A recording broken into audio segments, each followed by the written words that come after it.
परमात्मने नमः। श्रीमद्भगवद्गीता अथ द्वितीयोऽध्यायः। संजय बोले, उस प्रकार करुणा से व्याप्त और आंसुओं से पूर्ण तथा व्याकुल नेत्रों वाले शोक युक्त उस अर्जुन के प्रति भगवान मधुसूदन ने यह वचन कहा। श्री भगवान बोले, हे अर्जुन, तुझे इस असमय में यह मोह किस हेतु से प्राप्त हुआ? क्योंकि न तो यह श्रेष्ठ पुरुषों द्वारा आचरित है, न स्वर्ग को देने वाला है और न कीर्ति को करने वाला ही है। इसलिए हे अर्जुन, नपुंसकता को मत प्राप्त हो, तुझमें यह उचित नहीं जान पड़ती। हे परंतप, हृदय की तुच्छ दुर्बलता को त्याग कर युद्ध के लिए खड़ा हो जा। अर्जुन बोले, हे मधुसूदन, मैं रणभूमि में किस प्रकार बाणों से भीष्म पितामह और द्रोणाचार्य के विरुद्ध लड़ूंगा? क्योंकि हे अरिसूदन, वे दोनों ही पूजनीय हैं। इसलिए इन महानुभाव गुरुजनों को न मारकर मैं इस लोक में भिक्षा का अन्न भी खाना कल्याणकारक समझता हूँ। क्योंकि गुरुजनों को मारकर भी इस लोक में रुधिर से सने हुए अर्थ और कामरूप भोगों को ही तो भोगूंगा। हम यह भी नहीं जानते कि हमारे लिए युद्ध करना और न करना इन दोनों में से कौन सा श्रेष्ठ है, अथवा यह भी नहीं जानते कि उन्हें हम जीतेंगे या हमको वे जीतेंगे। और जिनको मारकर हम जीना भी नहीं चाहते, वे ही हमारे आत्मीय धृतराष्ट्र के पुत्र हमारे मुकाबले में खड़े हैं। इसलिए कायरता रूप दोष से उपहत हुआ स्वभाव वाला तथा धर्म के विषय में मोहचित हुआ मैं आपसे पूछता हूँ कि जो साधन निश्चित कल्याणकारक हो वह मेरे लिए कहिए। क्योंकि मैं आपका शिष्य हूँ, इसलिए आपके शरण हुए मुझको शिक्षा दीजिए। क्योंकि भूमि में निष्कंटक धन धान्य संपन्न राज्य को और देवताओं के स्वामी पने को प्राप्त होकर भी मैं उस उपाय को नहीं देखता हूँ जो मेरी इंद्रियों को सुखाने वाले शोक को दूर कर सके। संजय बोले, हे राजन, निंद्रा को जीतने वाले अर्जुन अंतर्यामी श्री कृष्ण महाराज के प्रति इस प्रकार कहकर फिर श्री गोविंद भगवान से युद्ध नहीं करूंगा यह स्पष्ट कहकर चुप हो गए। हे भरतवंशी धृतराष्ट्र, अंतर्यामी श्री कृष्ण महाराज दोनों सेनाओं के बीच में शोक करते हुए उस अर्जुन को हंसते हुए से यह वचन बोले।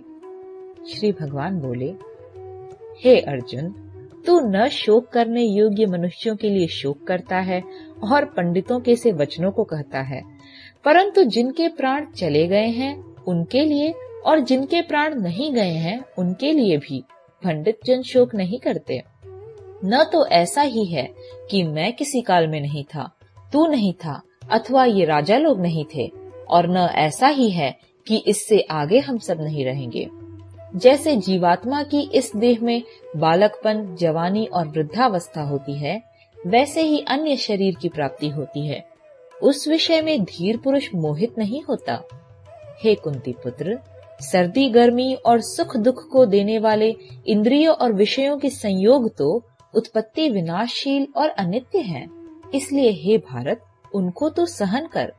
क्योंकि हे पुरुष श्रेष्ठ, दुख सुख को समान समझने वाले जिस धीर पुरुष को ये इंद्रियों और विषयों के संयोग व्याकुल नहीं करते, वह मोक्ष के योग्य होता है।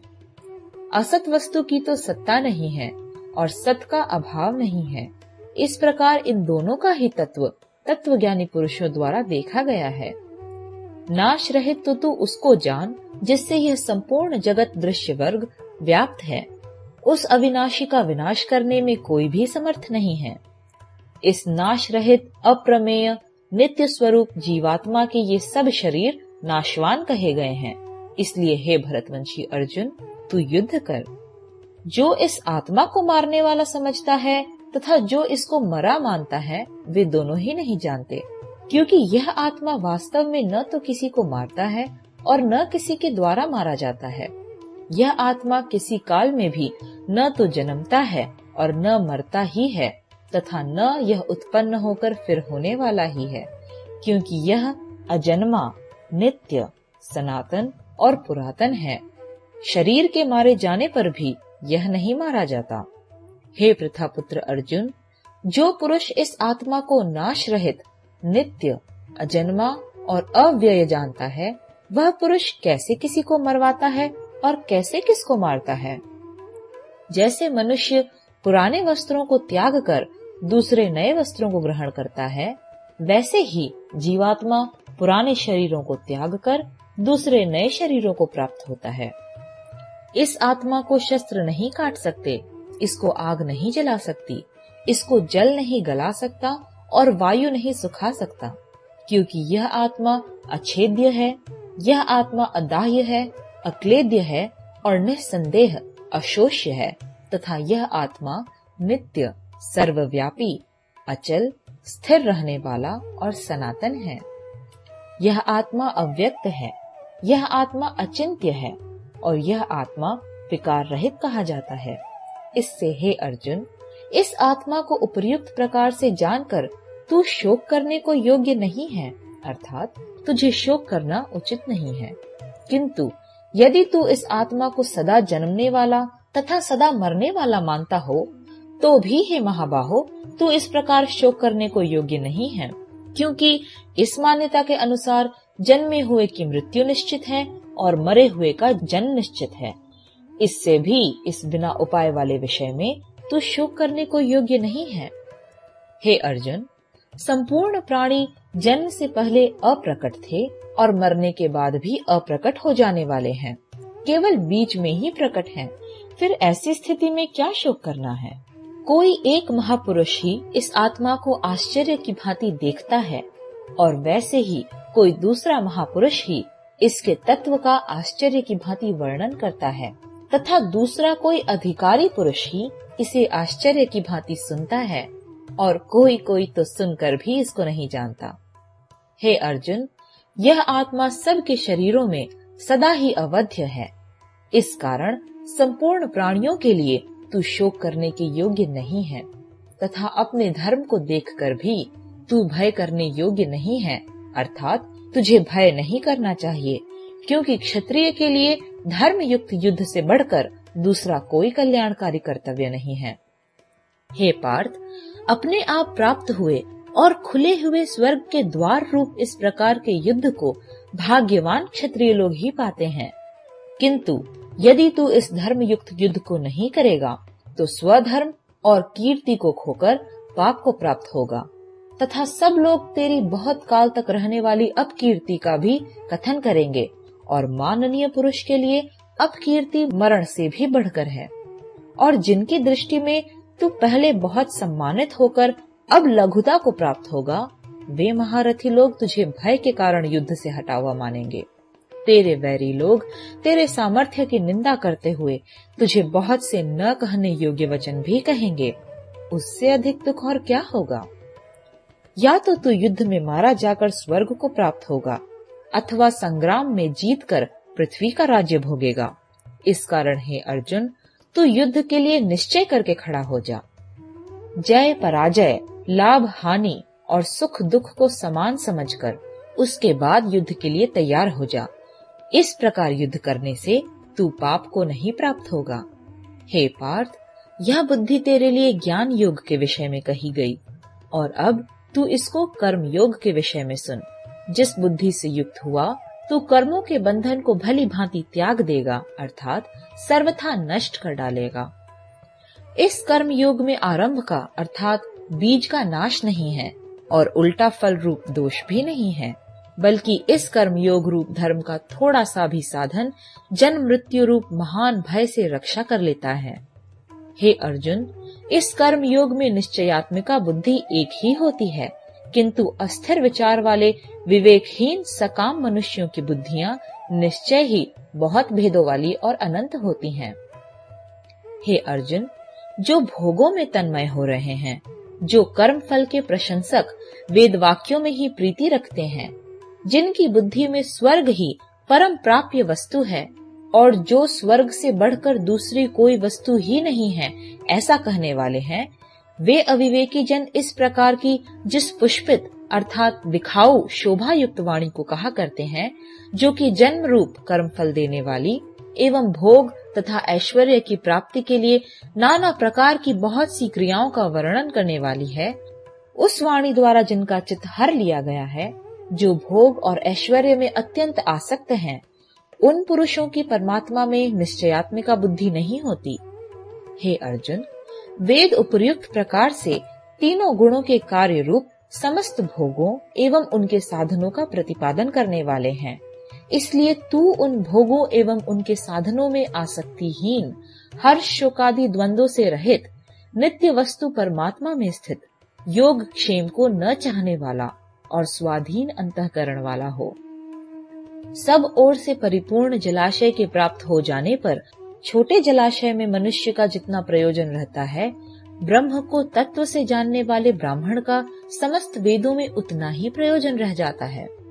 तेरा कर्म करने में ही अधिकार है, उसके फलों में कभी नहीं। इसलिए तू कर्मों के फल का हेतु मत हो तथा तेरे कर्म न करने में भी आसक्ति न हो। हे धनंजय, तू आसक्ति को त्याग कर तथा सिद्धि और असिद्धि में समान बुद्धि वाला होकर योग में स्थित हुआ कर्तव्य कर्मों को कर। समत्व ही योग कहलाता है। इस समत्व रूप बुद्धि योग से सकाम कर्म अत्यंत ही निम्न श्रेणी का है। इसलिए हे धनंजय, तू सम बुद्धि में ही रक्षा का उपाय ढूंढ, अर्थात बुद्धि योग का ही आश्रय ग्रहण कर, क्योंकि फल के हेतु बनने वाले अत्यंत दीन हैं। सम बुद्धि युक्त पुरुष पुण्य और पाप दोनों को इसी लोक में त्याग देता है, अर्थात उनसे मुक्त हो जाता है। इससे तू समत्व रूप योग में लग जा। यह समत्व रूप योग ही कर्मों में कुशलता है, अर्थात कर्म बंधन से छूटने का उपाय है। क्योंकि समबुद्धि से युक्त ज्ञानी जन कर्मों से उत्पन्न होने वाले फल को त्याग कर जन्म रूप बंधन से मुक्त हो निर्विकार परम पद को प्राप्त हो जाते हैं। जिस काल में तेरी बुद्धि मोह रूप दलदल को भली भांति पार कर जाएगी, उस समय तू सुने हुए और सुनने में आने वाले इस लोक और परलोक संबंधी सभी भोगों से वैराग्य को प्राप्त हो जाएगा। भांति भांति के वचनों को सुनने से विचलित हुई तेरी बुद्धि जब परमात्मा में अचल और स्थिर ठहर जाएगी, तब तू योग को प्राप्त हो जाएगा, अर्थात तेरा परमात्मा से नित्य संयोग हो जाएगा। अर्जुन बोले, हे केशव, समाधि में स्थित परमात्मा को प्राप्त हुए स्थिर बुद्धि पुरुष का क्या लक्षण है?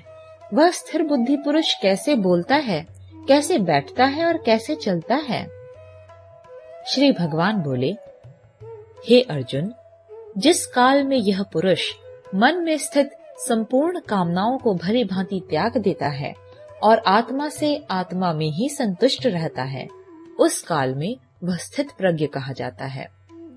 दुखों की प्राप्ति होने पर जिसके मन में उद्वेग नहीं होता, सुखों की प्राप्ति में जो सर्वथा निष्प्रिय है तथा जिसके राग, भय और क्रोध नष्ट हो गए हैं, ऐसा मुनि स्थिर बुद्धि कहा जाता है। जो पुरुष सर्वत्र स्नेह रहित हुआ उस शुभ या अशुभ वस्तु को प्राप्त होकर न प्रसन्न होता है और न द्वेष करता है, उसकी बुद्धि स्थिर है। और कछुआ सब ओर से अपने अंगों को जैसे समेट लेता है, वैसे ही जब यह पुरुष इंद्रियों के विषयों से इंद्रियों को सब प्रकार से हटा लेता है, तब उसकी बुद्धि स्थिर है। इंद्रियों के द्वारा विषयों को ग्रहण न करने वाले पुरुष के भी केवल विषय तो निवृत्त हो जाते हैं, परंतु उनमें रहने वाली आसक्ति निवृत्त नहीं होती। इस स्थित प्रज्ञ पुरुष की तो आसक्ति भी परमात्मा का साक्षात्कार करके निवृत्त हो जाती है। हे अर्जुन, आसक्ति का नाश न होने के कारण ये प्रमथन स्वभाव वाली इंद्रियां यत्न करते हुए बुद्धिमान पुरुष के मन को भी बलात् हर लेती हैं। इसलिए साधक को चाहिए कि वह उन संपूर्ण इंद्रियों को वश में करके समाहित चित्त हुआ मेरे परायण होकर ध्यान में बैठे, क्योंकि जिस पुरुष की इंद्रियां वश में होती हैं, उसी की बुद्धि स्थिर हो जाती है। विषयों का चिंतन करने वाले पुरुष की उन विषयों में आसक्ति हो जाती है। आसक्ति से उन विषयों की कामना उत्पन्न होती है और कामना में विघ्न पड़ने से क्रोध उत्पन्न होता है। क्रोध से अत्यंत मूढ़ भाव उत्पन्न हो जाता है। मूढ़ भाव से स्मृति में भ्रम हो जाता है। स्मृति में भ्रम हो जाने से बुद्धि अर्थात ज्ञान शक्ति का नाश हो जाता है और बुद्धि का नाश हो जाने से यह पुरुष अपनी स्थिति से गिर जाता है। परंतु अपने अधीन किए हुए अंतःकरण वाला साधक अपने वश में की हुई राग द्वेष से रहित इंद्रियों द्वारा विषयों में विचरण करता हुआ अंतःकरण की प्रसन्नता को प्राप्त होता है। अंतःकरण की प्रसन्नता होने पर इसके संपूर्ण दुखों का अभाव हो जाता है और उस प्रसन्न चित्त वाले कर्मयोगी की बुद्धि शीघ्र ही सब ओर से हटकर एक परमात्मा में ही भली भांति स्थिर हो जाती है। न जीते हुए मन और इंद्रियों वाले पुरुष में निश्चयात्मिका बुद्धि नहीं होती और उस अयुक्त मनुष्य के अंतःकरण में भावना भी नहीं होती तथा भावनाहीन मनुष्य को शांति नहीं मिलती और शांति रहित मनुष्य को सुख कैसे मिल सकता है? क्योंकि जैसे जल में चलने वाली नाव को वायु हर लेती है, वैसे ही विषयों में विचरती हुई इंद्रियों में से मन जिस इंद्रिय के साथ रहता है, वह एक ही इंद्रिय इस अयुक्त पुरुष की बुद्धि को हर लेती है। इसलिए हे महाबाहो, जिस पुरुष की इंद्रियों के विषयों से सब प्रकार निग्रह की हुई हैं, उसी की बुद्धि स्थिर है।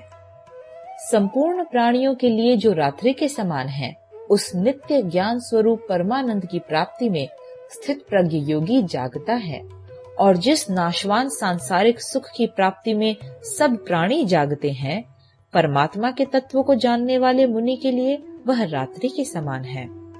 जैसे नाना नदियों के जल सब ओर से परिपूर्ण अचल प्रतिष्ठा वाले समुद्र में उसको विचलित न करते हुए ही समा जाते हैं, वैसे ही सब भोग जिस स्थित प्रज्ञ पुरुष में किसी प्रकार का विकार उत्पन्न किए बिना ही समा जाते हैं, वही पुरुष परम शांति को प्राप्त होता है, भोगों को चाहने वाला नहीं।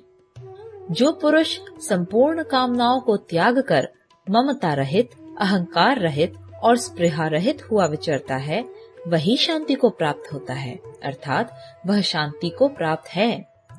हे अर्जुन, यह ब्रह्म को प्राप्त हुए पुरुष की स्थिति है। इसको प्राप्त होकर योगी कभी मोहित नहीं होता और अंत काल में भी इस ब्राह्मी स्थिति में स्थित होकर ब्रह्मानंद को प्राप्त हो जाता है। द्वितीय अध्याय समाप्त।